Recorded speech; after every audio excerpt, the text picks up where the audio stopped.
Mateus stepped out of his car, the sound of gravel crunching under his boots breaking the oppressive silence that hung in the air.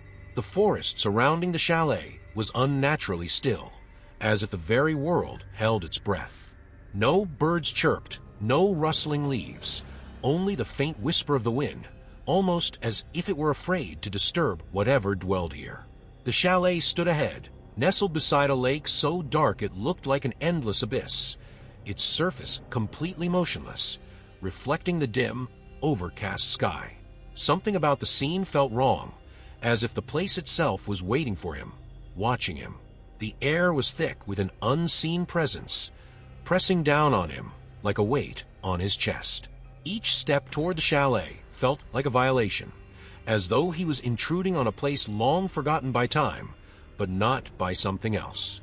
The wooden structure was old, with peeling paint and windows covered in grime, barely letting any light escape from the inside. As Mateus reached the porch, the wind seemed to pick up, sending a soft, eerie whistle through the trees, like distant voices calling from the depths of the forest. He paused, his breath caught in his throat, listening. But there was nothing, only the suffocating silence and the unnerving sensation that he was being watched. Pushing open the creaky front door, Mateus entered the chalet. Inside, the air was cold, much colder than outside, and the smell of damp wood and decay filled his nostrils. The floorboards groaned beneath his weight, as though the very house resented his presence. Dust hung in the air, illuminated by the faint beams of dying daylight sneaking through the cracks in the walls. As he ventured further, Mateus couldn't shake the growing dread that something was terribly off. Every corner of the chalet seemed to hide shadows that stretched too far, moved too slow, like they were alive, lurking just beyond his sight. He noticed it first when he approached the window overlooking the lake. The reflection of the room behind him, hazy and distorted, showed something that shouldn't be there. A figure. Just for a split second, Mateus spun around, heart pounding, but the room was empty. The air felt colder now, the sense of being watched stronger than ever. His mind raced, trying to rationalize it, but deep down, fear had already planted its seed. This place was not normal. The chalet, the lake, they were hiding something. Outside, the wind had stopped completely. The eerie stillness returned, but now it was worse. Mateus stepped closer to the window again, his eyes drawn to the lake. It was perfectly still, as if frozen in time, yet something about it beckoned him, whispered to him. He could swear he saw movement beneath the surface, something dark, something huge, shifting in the depths. The sudden sharp creak behind him made him jump, his pulse spiking. Slowly he turned, expecting to see nothing, but instead, his eyes caught something small, wet footprints leading from the door toward the center of the room. Panic set in. He hadn't seen anyone come in. The footprints hadn't been there before. Mateus followed the trail with wide eyes, his breath shallow. They stopped abruptly, right in front of him. His pulse thundered in his ears as he stood frozen, every nerve screaming at him to leave. But his feet wouldn't move. It was as if the house had trapped him, as if the very walls were closing in, suffocating him in the weight of the unknown. Mateus couldn't shake the unease that clung to him like a second skin. The chalet felt wrong, as if the air itself was whispering old secrets, secrets that he wasn't supposed to uncover. As he explored the dimly lit rooms, something caught his eye. An old, weathered chest tucked away in the corner of the musty basement. The wood was rotting, the iron hinges rusted, but it seemed oddly untouched by time, as though it had been waiting for him. With trembling hands, Mateus pried open the chest, the screech of the hinges echoing through the empty space. Inside, he found something that made his blood run cold, a worn photo album covered in dust and grime, but still intact. He flipped it open, and his breath caught in his throat. The photos were old sepia-toned, depicting people who had once stayed in the chalet. Their faces were blurred, distorted, as though time itself had tried to erase them. But then he saw something that made his skin crawl, a picture of himself, as a child, standing by the lake. His heart raced. How was that possible? He had never been here before, or had he? The memory slammed into him like a wave, vague, distant, but undeniable. He remembered standing by the edge of a lake, the cold water lapping at his feet, the oppressive silence that seemed to suffocate him even then. He had been here years ago, but why? Why had his mind buried this memory so deeply? Suddenly, his arm throbbed with a sharp, burning pain. Matthias winced and pulled up his sleeve to reveal an old scar that he had long forgotten about, a jagged line that ran down the length of his forearm. It was throbbing now, pulsing with a life of its own. He remembered the scar, but not how he had gotten it. As the pain intensified, fragments of that long-buried night began to surface in his mind. He had fallen into the lake. No, not fallen. He had been pulled. The memory was fragmented, but it was enough to send a chill down his spine. He had nearly drowned that night, but something had saved him, or had it. He remembered a sensation of cold, slimy hands dragging him under, the water filling his lungs as he gasped for air. But then, nothing. He had blacked out, and when he woke, he was on the shore, soaked and shivering, with no one around. The scar was his only reminder, a mark of something far darker than he had ever imagined. Back in the present, the chalet seemed to close in on him, the air thickening with an overwhelming sense of dread. He turned back to the album, flipping through the pages with trembling fingers. More faces, more blurred figures. And then, a photo of his mother, younger, smiling, standing by the lake with the same distant look in her eyes that he now recognized in his own. She had been here too. His mother, the woman who had always warned him to stay away from water, who had always been haunted by something she refused to speak about. She had been to this cursed place, and now he understood why. The walls of the chalet creaked, groaned, as if the building itself was alive, responding to the revelation. Matthias felt the weight of the past pressing down on him, suffocating him. He was connected to this place in ways he didn't understand, tied to something ancient, something evil lurking beneath the calm surface of the lake. The pain in his scar intensified, spreading through his arm like fire. It was as if the very scar was alive, pulsing in time with whatever dark force resided in the water. As Matthias stood there, frozen in terror, he heard it, the soft, eerie melody of a lullaby, drifting up from the lake. It was the same lullaby his mother used to sing to him when he was a child, the one he hadn't heard in years. The melody was haunting, pulling him toward the window, toward the lake. He didn't want to look, but he couldn't stop himself. Slowly, he approached the window and peered outside. There, on the shore, stood a figure. It was blurry, indistinct, but familiar. His mother. She was standing at the edge of the water, her back to him, singing the lullaby that had once comforted him. But now, it only filled him with a deep, primal fear. The figure didn't move, didn't turn, but the sense of dread was overwhelming. His mother was dead. She had been dead for years. Matthias stumbled back from the window, his heart hammering in his chest. The past wasn't just a memory. It was alive, clawing its way back into the present. The lullaby echoed through the chalet, growing louder, more insistent.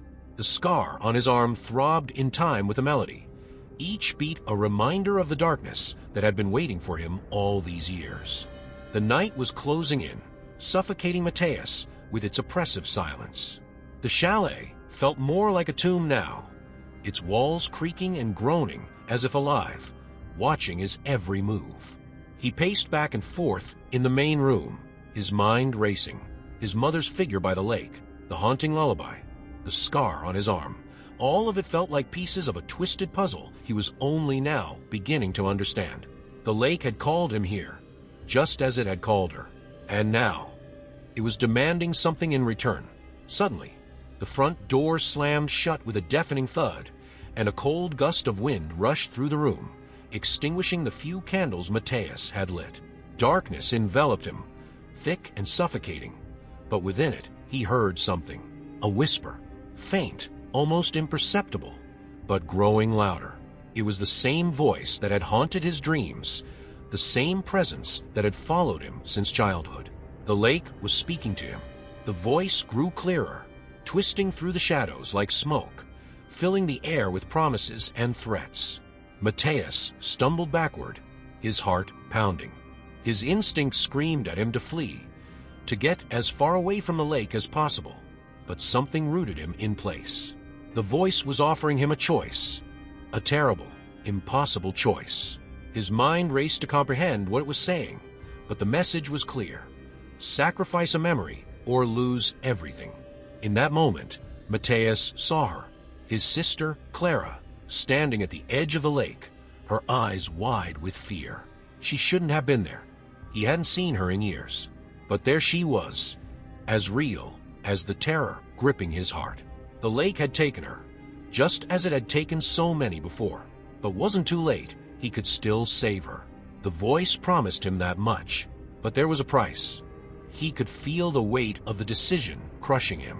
The lake demanded a precious memory, something that anchored him to who he was. And not just any memory. It had to be his most cherished one. The image of his mother flashed before his eyes. Her face, her smile, the warmth of her embrace. The one memory he clung to above all others. It was his last connection to her, to a time before the darkness had consumed their lives. But now, the lake wanted it. To save Clara, he had to give up. If he did, that memory, his mother, would be erased from his mind, as if she had never existed. Tears welled in his eyes as he grappled with the decision. Could he really let go of that memory? Could he lose the only thing that had kept him grounded all these years? The thought of living without it was unbearable, like a piece of his soul being ripped away. But if he didn't, Clara would be lost forever. He could see her now, standing motionless by the water, her reflection distorted in the dark, still lake. Time was running out. The room grew colder, the air thick with the presence of the lake's unseen force. It pressed against him, tightening around his chest like a vice. His breath came in shallow gasps, the weight of the decision suffocating him. The voice whispered again, more insistent this time, the promise of salvation for Clara laced with a malevolent undertone. Mateus collapsed to his knees, his hands shaking as he clutched at the scar on his arm. The pain flared again, sharper this time, as if the very scar was tied to the choice he had to make. His mind was a whirlwind of memories, his mother's laughter, her voice, the way she used to sing him to sleep. But beneath it all, the terror of losing Clara gnawed at him. The lake wouldn't stop. It never stopped. It would take her, just as it had taken so many before. He could feel the darkness creeping in, seeping into his thoughts, clouding his judgment. The choice was unbearable. Sacrifice the memory of his mother, the one thing that had kept him sane in the years since her death, or let Clara fall victim to the lake's malevolent hunger. He had to decide, and he had to do it now.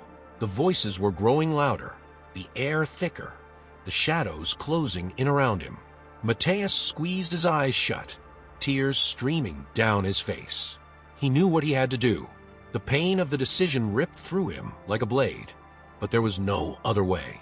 Slowly, he opened his eyes, the weight of his choice hanging heavy in the air. The lake wanted his mother's memory, and he was about to give it. "I'm sorry, Mom," he whispered, his voice breaking.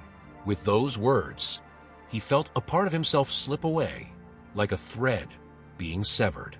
The memory of her smile faded, her voice, her touch, all of it dissolving into the cold emptiness of the night. It was gone. She was gone. As the sacrifice was made, the chalet shuddered violently, and the air around him seemed to throb with dark energy. The voice of a lake receded, but the chill remained. Mateus stood on shaky legs, feeling hollow, like a part of his soul had been carved out. He stumbled to the window, where Clara still stood by the lake, staring into its depths. But now, the darkness around her seemed to lift, just slightly. The lake had accepted his sacrifice, for now, but Mateus knew this was far from over. The chalet had grown eerily quiet after Mateus made his sacrifice, but the air was far from still. It felt alive, charged with an unseen force that seemed to pulse with malevolent intent. As he sat, his body trembling from the weight of the choice he had made. The house itself began to shift. The walls creaked, the floorboards groaned, and the shadows stretched unnaturally long, twisting in ways that defied logic. It was as if the entire place had been waiting for this moment, waiting for the darkness to seep into every corner, every crevice. Matthias could hear it now. Soft, faint, barely a whisper at first, but it grew louder with each passing second. The voice, the same one that had haunted him since childhood, the same one that had drawn him to this cursed place. It slithered through the air like smoke, curling around him, wrapping him in its cold embrace. It wasn't speaking words he could understand. It was something more primal, a language of the shadows themselves, ancient and unknowable. But the message was clear. You are not alone. The temperature dropped, his breath visible in the freezing air as the walls of the chalet seemed to contract and expand, as though the house itself was breathing. The shadows began to move. At first, Matthias thought it was a trick of the dim light, his mind still reeling from the sacrifice. But then, he saw them, shapes within the darkness, barely discernible but undeniably there. They clung to the edges of the room, just beyond the flickering light of the fire that barely illuminated the space. They were watching him, studying him. The air buzzed with their presence. Suddenly, the room seemed to shift, and the whisper grew louder, more insistent. The shadows on the walls began to move with purpose, flowing like liquid smoke, creeping closer, stretching toward him. The hair on the back of Matthias's neck stood on end as a sense of dread washed over him. He couldn't move, couldn't breathe. The house, the lake, the very ground beneath him, all of it was alive, and it wanted him. A sudden thud echoed from the floor above, followed by the slow, deliberate creak of footsteps. Matthias looked up, his heart pounding. He knew he was alone in the chalet. He had to be. Yet, the footsteps continued, methodical, dragging across the wooden floor. Each step sounded heavier, more labored, as though something massive was moving just out of sight. The whisper followed the sound, growing into a cacophony of voices, layering over each other, too many to distinguish, but all murmuring the same dark promise. You belong to us now. The air thickened, making it harder to breathe. Matthias stood frozen, his body refusing to obey as the shadows slithered toward him, dark tendrils stretching across the floor like hungry fingers. The footsteps above him stopped, the house falling deathly silent once again. But that silence was far more terrifying. It was as if the world had been drained of sound, leaving only the suffocating presence of whatever watched him from the dark. And then, the whisper turned into a voice, a distinct, terrifyingly clear voice. It echoed through the walls, coming from every direction, from nowhere and everywhere at once. It wasn't just the house or the lake speaking to him anymore. It was something far older, far more dangerous. Come closer. It beckoned, a sickening sweetness in its tone. We've been waiting for you, Matthias. The sound of his name twisted in the air, sending a jolt of fear through him. Without thinking, Matthias turned toward the source of the voice, his eyes drawn to the far corner of the room. There, in the darkness, stood a figure, vague, indistinct, but undeniably there. It swayed slightly, its shape flickering like a flame caught in the wind. The figure didn't move toward him, but its presence alone was enough to make Matthias's blood run cold. He tried to speak, but no sound came out.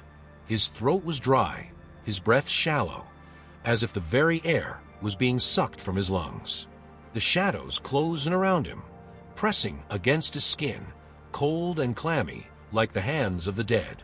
The figure in the corner remained motionless, but the voice continued, wrapping around his mind like a vice. You can't leave, Matthias. You were always meant to return. The words echoed in his mind, each syllable dripping with malice. The room began to spin, the walls seeming to warp and bend, the shadows twisting into grotesque forms, faces, hands, eyes all staring at him, judging him, feeding on his fear. The whisper had grown into a full chorus now. the voices overlapping, demanding something he couldn't understand. The sense of being watched, of being hunted, was overwhelming. He stumbled backward, his legs barely able to carry him, as he backed into a wall, the cold wood pressing against his spine. Suddenly, the figure in the corner moved. Slowly, deliberately, it began to drift toward him, its form still hazy and undefined, but its intent unmistakable. Mateus's heart raced as the figure drew closer, its footsteps silent, its movements unnatural, like something imitating the way a human should walk, but getting it wrong. The shadows parted for it, making way as it advanced on him. Panic gripped Mateus's chest, and he scrambled for the door, his hands fumbling with the cold metal knob. But the door wouldn't budge. It was as if the house itself had locked him in, trapping him within its walls. The figure was closer now, its face still obscured by the shadows, but Mateus could feel its gaze boring into him, probing his thoughts, his memories. Just as he felt the cold fingers of the figure brush against his skin, the whisper stopped. Silence fell over the room like a heavy blanket, suffocating and absolute. The figure paused, mere inches from him, its form flickering one last time before it melted back into the shadows, vanishing as quickly as it had appeared. But the terror remained. The chalet had come alive, and Mateus was at its mercy. The hours that followed were a blur of dread and disorientation. The chalet had transformed into a labyrinth of shifting shadows and unseen forces, each corner hiding something darker than the last. Mateus could feel it, an insidious presence crawling under his skin, twisting his thoughts, distorting reality. Every breath he took was laced with fear, thick and suffocating, clouding his judgment. It was as if the air itself carried the essence of the lake, dark and heavy, weighing down on him, pulling him deeper into its grip. He couldn't trust his own senses anymore. The walls seemed to pulse with life, and the floorboards creaked as though something just beneath the surface was trying to claw its way out. The faint whisper he had heard earlier now echoed in his mind, feeding on his growing paranoia. He kept seeing glimpses of things that weren't there, a figure lurking just out of sight, eyes watching him from the shadows, movement beneath the floor. Each time he turned, nothing, but the feeling persisted, gnawing at his sanity. The real terror, however, was not in what he could see or hear. It was in what he felt. A creeping doubt had settled deep inside him, whispering insidiously into his thoughts. The voice of the lake was no longer just a distant echo. It was inside him now, urging him to surrender, to let go. The temptation was unbearable. Fear had seeped into his bones, turning every thought into a twisted reflection of his darkest nightmares. He could almost hear the lake calling his name, promising an end to the madness if he just gave in. His reflection in the cracked mirror above the fireplace didn't help. The face staring back at him was his, but distorted, worn, and haggard. His eyes looked hollow, as if the very life had been drained from them. Shadows clung to his reflection, wrapping around him like tendrils of smoke. But it wasn't just exhaustion. It was something deeper, something that terrified him to his core. His reflection wasn't just watching him. It was moving on its own. Mateus blinked, and in that brief moment, his reflection smiled. A cruel, twisted smile that sent a jolt of panic through him. He staggered back, heart racing, but when he looked again, his reflection was normal, or as normal as it could be in a place like this. He rubbed his eyes, trying to shake the overwhelming feeling that reality was slipping away, but the lines between what was real and what wasn't had already blurred beyond recognition. The voice grew louder, urging him to look outside, to the lake. It promised him answers, clarity, a way to end the torment. But he knew better. The lake wasn't offering salvation. It was offering oblivion. Yet, the more he resisted, the stronger the temptation became. What if the lake was right? What if surrendering to it was the only way to survive? His mind played cruel tricks on him, showing him visions of Clara, her face pale and lifeless, floating in the dark waters. Each time he closed his eyes, he saw her sinking, her hand outstretched toward him, begging him to save her. But he couldn't move, couldn't breathe. The chalet, seemed to pulse with his fear, amplifying it, feeding on it. The walls closed in, the ceiling fell lower, and the air became thick with a stench he hadn't noticed before. Something rotten, like the smell of decaying flesh. He gagged, covering his mouth, but the smell persisted, clinging to him like an unseen presence. He could almost hear the wet squelch of something moving beneath the floorboards, like something rotten crawling toward him. He stumbled back from the door, his legs weak, barely able to support his weight. Then the visions started. They were brief at first, flashes of impossible scenes. He saw the lake, but not as it was now. In the visions, the water was thick and black, swirling with shapes that seemed too large to be real. Something ancient and monstrous lurked beneath the surface, watching him with eyes that glowed faintly from the depths. And then there was the chalet itself, but it was no longer standing. It was in ruins, half submerged in the lake, with bones scattered along the shore. The bones of those who had come before him, drawn by the same whispers, the same temptation. They had all fallen, one by one, into the same trap. Mateus's mind began to unravel. Was this his fate too? To become just another soul lost to the darkness of the lake, another victim of the curse that clung to this place.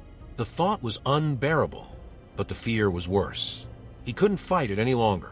The more he resisted, the more the lake called to him, offering release from the torment. "Come," the voice whispered in his mind, soft and seductive. "Come to us." He stumbled toward the window, drawn to the sight of the still, dark waters. His body moved of its own accord, no longer obeying his mind's commands. He pressed his forehead against the cold glass, staring out at the lake, and for a brief moment, he saw something. A shape, dark and formless, rising from the depths. It hovered just beneath the surface, its outline barely visible, but its presence was undeniable. It was waiting for him. The temptation of fear was too strong. Mateus's knees buckled, and he collapsed to the floor, his mind a storm of confusion and terror. The lake had him now, and he knew it. No matter how hard he fought, no matter how desperately he tried to hold on to his sanity, the darkness would consume him in the end. He closed his eyes, his body trembling, as the voice whispered its final promise. "You are ours." Mateus lay on the cold, creaking floor of the chalet, his body trembling from the weight of the terror that pressed down on him. His mind felt fragmented, torn between the reality of his surroundings and the growing whispers of the lake that echoed relentlessly inside his head. The world outside the windows was dark and silent, but inside, the shadows seemed to dance with a life of their own, shifting and twisting in impossible ways. The air felt thick, as though the walls were closing in, trapping him in this nightmare from which there was no escape. But amidst the suffocating dread, something began to stir within him, a realization, cold and sharp as a knife. The lake didn't just want his fear, it wanted his surrender. It had been pulling him in, wrapping him in layers of dread, feeding on his terror, all to push him toward that final, fatal step. And had almost succeeded. His thoughts had grown so clouded that he had nearly given up, nearly let himself be consumed by the darkness that whispered so seductively in his mind. But now, in the eerie silence that followed the lake's last whisper, Mateus understood. This was a game, one that had been played out many times before. He was not the first to come to this cursed place, to feel the weight of the lake's call. And he wouldn't be the last. The lake fed on more than just the lives it claimed. It fed on despair, on the souls of those who had lost themselves in its depths, who had given in to the voices. But the lake hadn't expected him to realize the truth. It hadn't expected him to fight back. His heart pounded in his chest, each beat a painful reminder that he was still alive, still capable of resisting. As much as the lake wanted him to believe he had no choice, that he was trapped, Mateus knew there was one thing he could still do. He could confront the force that had haunted his family for generations, the dark, ancient entity that lurked beneath the water. With renewed resolve, Mateus pulled himself to his feet, his legs unsteady, but his will firm. The whispering grew louder, as if sensing his defiance, the shadows around him growing longer, more menacing. But Mateus pushed forward, his breath shallow as he stumbled to the door. The cold, damp air hit him as he stepped outside, and his gaze fell on the lake. It was impossibly still, the surface like black glass reflecting the cloudy night sky. But beneath that calm exterior, he knew something waited.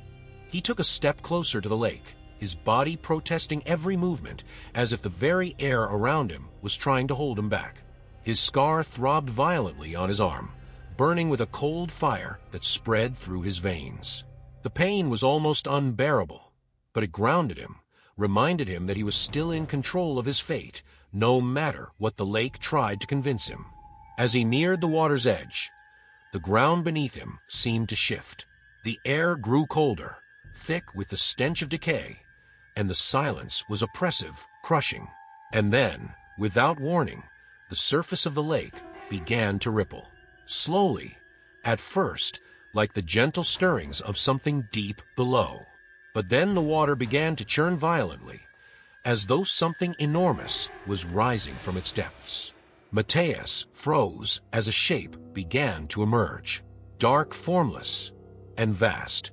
It rose from the lake, towering over him, its outline barely distinguishable in the dim light. It wasn't human. It wasn't even something he could fully comprehend.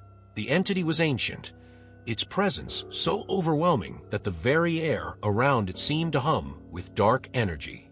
Its form shifted constantly, a writhing mass of shadows and water, but at its center, Mateus could see glowing eyes, cold, pale, and unfeeling. The voice that had been whispering in his mind now filled the air around him, a low, rumbling sound that reverberated through his bones. "You were always meant to return," it hissed, its voice both a whisper and a roar, echoing across the water. "You belong to the lake, just as your mother did, just as those before her. You cannot escape." Mateus's heart pounded in his chest, but he didn't back down. His mind raced, the memories of his mother flashing before his eyes, her distant stare, her refusal to speak of the lake, her warnings that he had never understood until now. She had known this terror, faced it, but it had consumed her, and now it was trying to claim him as well. But Mateus wasn't his mother. He had something she hadn't, a choice. He could confront this entity, defy it, or give in and lose himself forever. The pain in his scar grew unbearable, like it was splitting open, a wound that connected him to the lake and the dark force that controlled it. He realized now that the scar wasn't just a mark. It was a tether, a link between him and whatever evil had taken hold of his family. "You are ours," the voice echoed again, more insistent now, the shadows around the lake growing darker, thicker, as if preparing to swallow him whole. Mateus's mind screamed at him to run, to flee from the unimaginable terror in front of him, but something kept him rooted to the spot. He wouldn't run, not this time. His entire life had been shaped by this darkness, by the fear and mystery surrounding the lake. But now, standing at the precipice of his own doom, Mateus made his choice. He stepped forward, toward the lake, toward the entity, his heart pounding in his chest. The cold water lapped at his feet, and the shadows seemed to close in around him, but he didn't falter. The entity loomed over him, its presence suffocating, but Mateus looked into those pale, glowing eyes with defiance. "No," he whispered, his voice trembling but firm. "I don't belong to you." The entity recoiled, as if it hadn't expected this resistance, the shadows around it rippling in anger. The air grew colder, the lake churning violently, but Mateus held his ground. His entire body shook with fear, but deep within him, a sense of calm began to rise. This was his moment, the moment of truth. The air around Mateus seemed to freeze as the entity's shadow loomed over him, its form shifting and writhing like a mass of liquid darkness. The lake had come alive, churning violently beneath the creature, as though it was an extension of its will. The pale, glowing eyes bore down on Mateus, filled with an ancient malice, and the weight of that gaze pressed into his chest, making it hard to breathe. The world around him felt muted, distant, as if time itself had slowed in the presence of this malevolent force.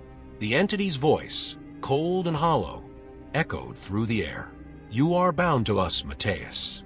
You cannot defy the lake. It claims all." The words slithered into his mind, filling it with dread and doubt.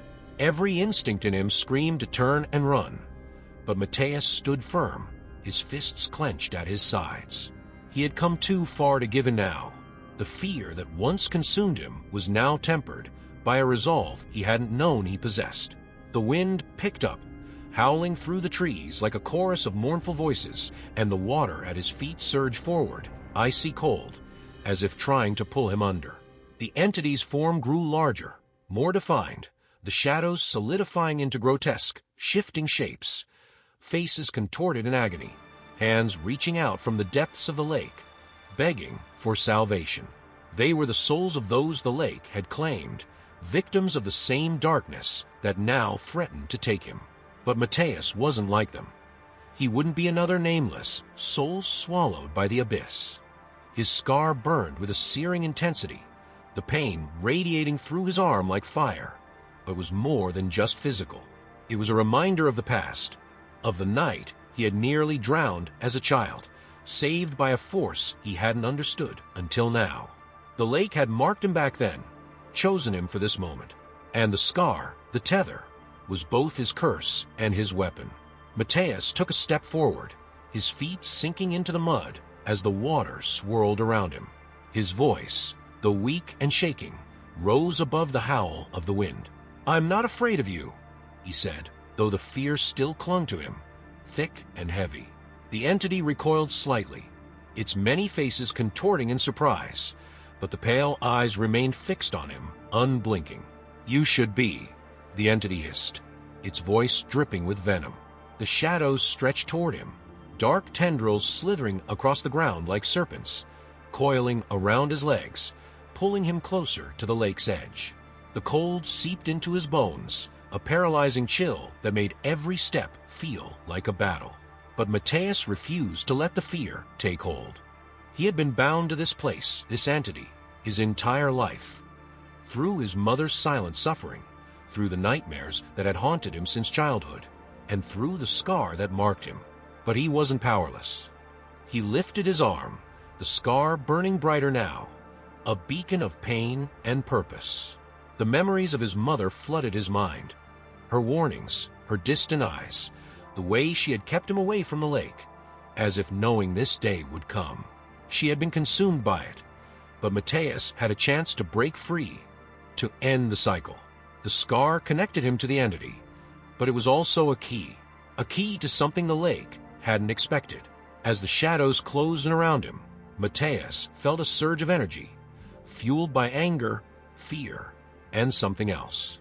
Something deep within him, a strength he hadn't realized was there. The entity could sense it too. The lake trembled, the water roiling violently, as if in protest. The pale eyes narrowed, and the voices of the lost souls rose into a cacophony, pleading, screaming, warning him to stop. But Mateus didn't stop.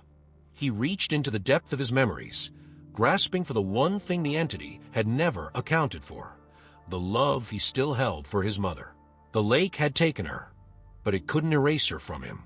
That love, that connection, was stronger than the fear, stronger than the darkness. It was his anchor, and it gave him the power to resist. With a roar that came from deep within him, Mateus pushed forward, breaking free of the tendrils that held him. He raised his scarred arm, the pain reaching its peak, and thrust it toward the entity. The pale eyes widened in shock, and for the first time, Mateus saw fear flicker in their depths. The entity recoiled, its form twisting and writhing, the shadows unraveling as if they were coming undone. "No," the entity screeched, its voice now filled with desperation. The lake surged forward, but Mateus held his ground, focusing all his energy on the scar, on the tether that bound him to the creature. The connection was strong, but he could feel it weakening, unraveling under the force of his will. The entity was losing its grip on him, and it knew it. The water exploded around them as the entity thrashed, its form collapsing in on itself, the shadows dissipating into the air like smoke. The faces of the lost souls, once trapped in agony, began to fade, their voices growing distant. The lake's hold was breaking. Mateus stood there, chest heaving, as the darkness receded. The entity, now barely more than a faint whisper, let out one final, enraged scream before vanishing into the depths of the lake. The water stilled, and the wind died down, leaving only an eerie silence in its wake. For a moment, Mateus couldn't move. His body was exhausted, his mind still reeling from the battle he had just fought. But he had done it. He had faced the darkness, the fear, the lake, and survived. The scar on his arm still burned, but it was different now. Less a curse, and more a reminder of what he had overcome. But as Mateus stared out at the now still lake, he couldn't shake the feeling that it wasn't truly over. The lake was quiet, yes, but its presence lingered, like a shadow that refused to disappear completely. The air still felt thick with something unseen, something waiting, and Mateus knew, deep down, that the lake would never truly be at peace. Mateus stood at the edge of the lake, his chest heaving as he tried to steady his breath. The once violent waters had returned an unnatural calm, their surface like a sheet of black glass reflecting the overcast sky. The towering presence of the entity was gone, dissolved into the depths from which it had emerged. But the silence that filled the air wasn't comforting. It was oppressive, thick with the weight of something unseen. The chill of the night clung to his skin, and despite the victory he had fought so hard to claim, he couldn't shake the feeling that something still lingered, watching from the shadows. He stepped back from the water, his legs trembling from exhaustion, but his mind was racing. The lake had quieted, the shadows had retreated, and the malevolent force that had tormented him and his family seemed to have vanished. Yet, something deep inside him warned that the battle wasn't truly over. The scar on his arm still pulsed, faintly now, but it was a reminder of the connection he had to the darkness beneath the lake, a tether that had not been fully severed. The chalet behind him creaked softly, as if the old building itself was letting out a sigh of relief. But Mateus knew better. The place, the lake, the land, they were all bound to something ancient, something that couldn't be defeated so easily. His heart sank as the realization began to settle in. The lake may have receded, but its influence was far from gone. As he moved away from the water, a strange sensation swept over him. The forest around the lake, once filled with eerie whispers and shifting shadows, was now deathly quiet. No birds, no rustling leaves, nothing. It was as if the very world was holding its breath, waiting for something. Mateus felt the hairs on the back of his neck rise, a primal instinct warning him that whatever had happened here was far from finished. He turned toward the chalet, the structure now looking even more decrepit than before, its windows dark and hollow, like empty eyes staring back at him. Inside, the memories of the night's horrors still clung to the walls.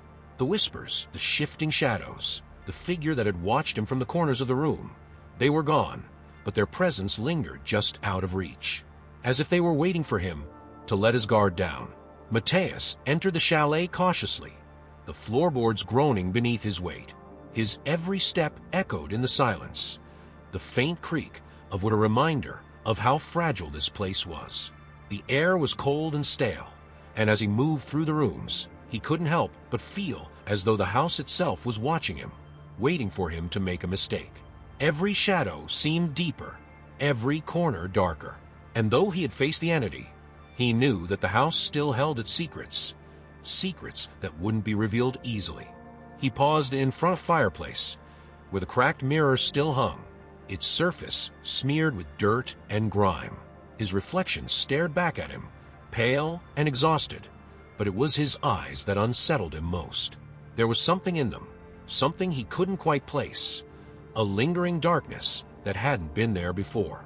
He blinked, but the feeling remained, gnawing at the edges of his mind. The scar on his arm flared briefly, and for a moment, he thought he heard something, a whisper, faint but familiar.